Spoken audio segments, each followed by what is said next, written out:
Good evening, friends. Welcome to the daily answer writing practice at 10 p.m. So in these sessions, basically we pick up one question from the daily practice sheet and we try to write a model answer. So first I would show you the question, okay, which I have picked for today. And then what I'm going to do is basically I'm going to show you the editorial. Okay, I'm going to show you the editorial on which I have framed this question. So the question which I have framed today is, what do you understand by inclusive development? How does budget 2022 fare in terms of inclusive development? So let me first tell you, this question is from General Studies paper 3, topic inclusive growth. Okay, inclusive growth, that is the topic. I have framed this question on that topic. Okay, so before I begin the model answer on that question, okay, let me just show you the editorial on which I framed this question. Let me just discuss the editorial and then we will try to write a model answer. Okay, so this editorial basically emphasizes the point that okay, the budget has ignored the social sector. The budget has ignored the social sector. That is the major emphasis of this editorial. It has said that there were two options before the finance minister. One was either to basically invest in capital expenditure, which is also called capex, or basically help the people through some support, through some social security, some income support, and boost the demand. Okay, because when you support the people through some like subsidies, okay, that will also boost the demand. Okay, but since we all know that capital expenditure or capex has a higher multiplier effect, okay, so the finance minister, this is very important concept, multiplier effect. This means 1 rupee invested in infrastructure, okay, how much output it will give, so generally the infrastructural spending has higher multiplier effect. This 1 rupee invested will give higher returns. On the other hand, if the same money is invested in some basically subsidies, then the returns are not that high. Okay, so since we all know that because of the high fiscal deficit, the fiscal space which was available for the government was very narrow. Okay, so what did government do? Government focused more on capital expenditure in order to boost the economic growth, because according to government, this capital expenditure of the public sector will have a crowding in effect, okay, of private investment. So let us try to discuss, let us try to see what kind of information is there in editorial from the prelims point of view and from the mains point of view. So the editorial starts with rankings of India in global human index and global hunger index. So as per the author, the global hunger index rank of India is 131 out of 189 countries, and in global hunger index it is around 101 out of 116 countries. So these two ranks are very poor. This fact is very important for answer writing in mains. Okay, this fact is very important. Okay, then the author goes on to say that the government has taken a very conservative approach. Government has ignored the social sector and focused more on the capital expenditure. But the author says that even social expenditure, particularly in health and education, also has capital, basically human capital formation.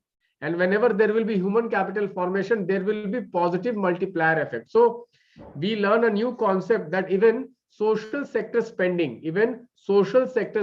particularly in the health and education sector, if you invest, you will get a positive multiplier effect even in the social sector. Okay, this is a very important concept. You see this, the author uses here, the multiplier effect is also there in the basically the social sector. It's not like that the multiplier effect is only there in the capex investment in infrastructure. Okay, according to the author.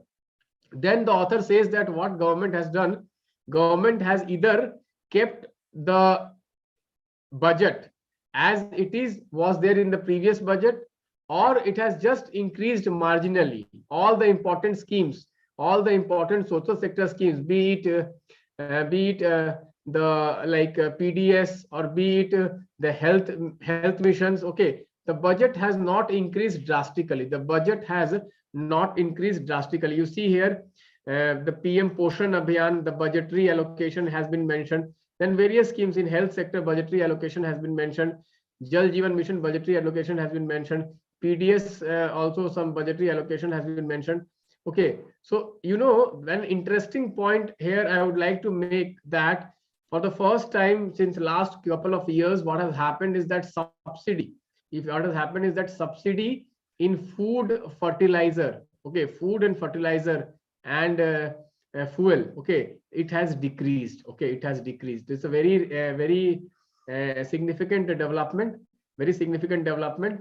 Here we have another debate. Okay, we'll discuss after I discuss that question, that debate between investments and subsidy. Debate between investment and subsidy. What is more return, long term and short term? Okay, that is a point of debate, and which is very important from the mains point of view. Okay, so lastly, what it says, that according to the World Social Project Protection Report 2022 also, okay, by the world like international level organization, okay, India is one of the country which has least investment in education, which has the least investment in health.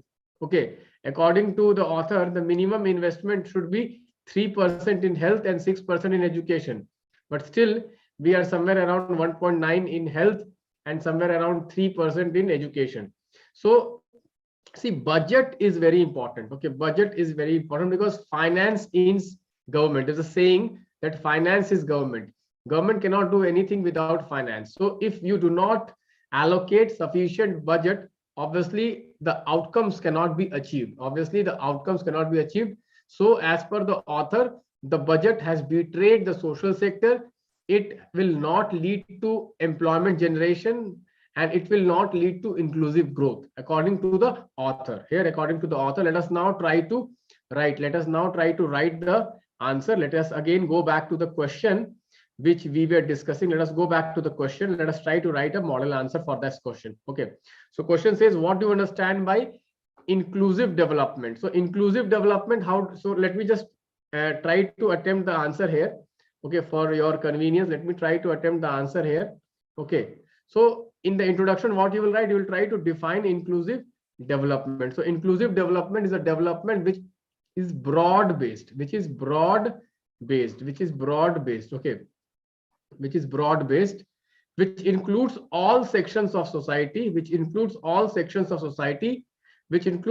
regions of country, which includes all sectors of economy. Okay, not just in process, but also in outcome. Not just in process, but also in outcome. That is called inclusive development. So first you try to define what is inclusive development. In the introduction, you just define inclusive development. Okay, then what you do, then you change the paragraph. You write what are parameters of inclusive development. Okay, what are the parameters? So first parameter is employment. Okay, employment. Okay, second parameter is basically poverty reduction. Okay, third parameter is basically good governance. Okay, good governance. Fourth parameter is basically health and education. Okay, fifth parameter is basically gender dimension. Sixth parameter is basically sustainable development. Okay, which is basically the environmental protection. So first you write the parameters, and then what we will do, then again change the paragraph, then come to the second part. How does the budget 2022 fare? Then you write assessment of budget 2022. Assessment of budget 2022 from the point of view of inclusive development. Then you start writing that overall the budgetary allocation to the social sector has not increased much.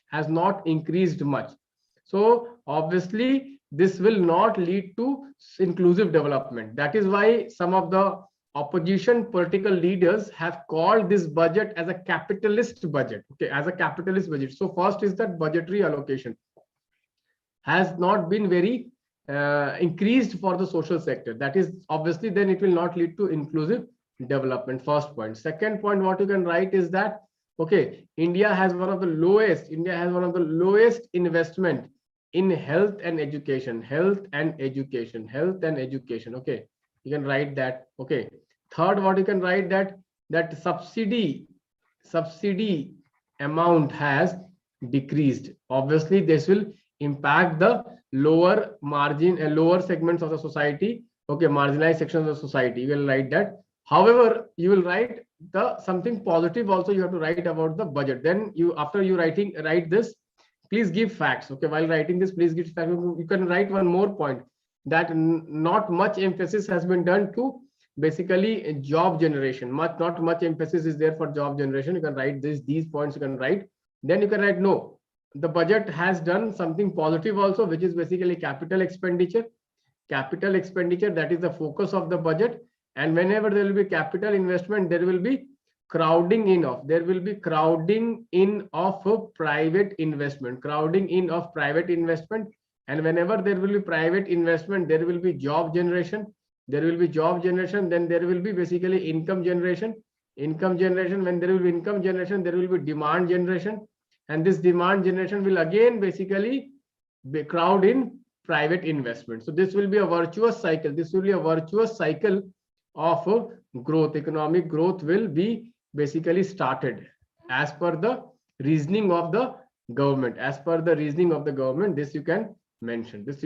In the end, you can write that yes, to some extent, okay, the major emphasis of the budget is on capital expenditure and not on the social sector. However, we should not forget that the fiscal space of the government was very limited. So government had to choose between the two because of the higher fiscal deficits and the fiscal consolidation path which government has laid down for itself. So there was no much option for the government, and government has rightly chosen the basically growth over inclusive growth. See, whenever there will be growth, then only you can distribute it. If there is no growth, only what will you distribute? Okay, so the focus in this budget is on growth, not on inclusive growth. Okay, because once the growth comes, then only you can distribute. So that is also good reasoning. Okay, government's reasoning is not bad. Okay, or not wrong. So focus on more on growth. Once growth economy starts basically reviving, then we can focus on this is social sector schemes also. Okay, so I hope that the discussion has added some value in terms of concepts, in terms of structuring of answer. If you like these discussions and you want me to continue, please like the video. If this video is adding value to your preparation, also subscribe to the channel and share it with your friends so that everyone can basically take benefit of these sessions. Okay, please let me know your opinion on what kind of topics you want me to cover.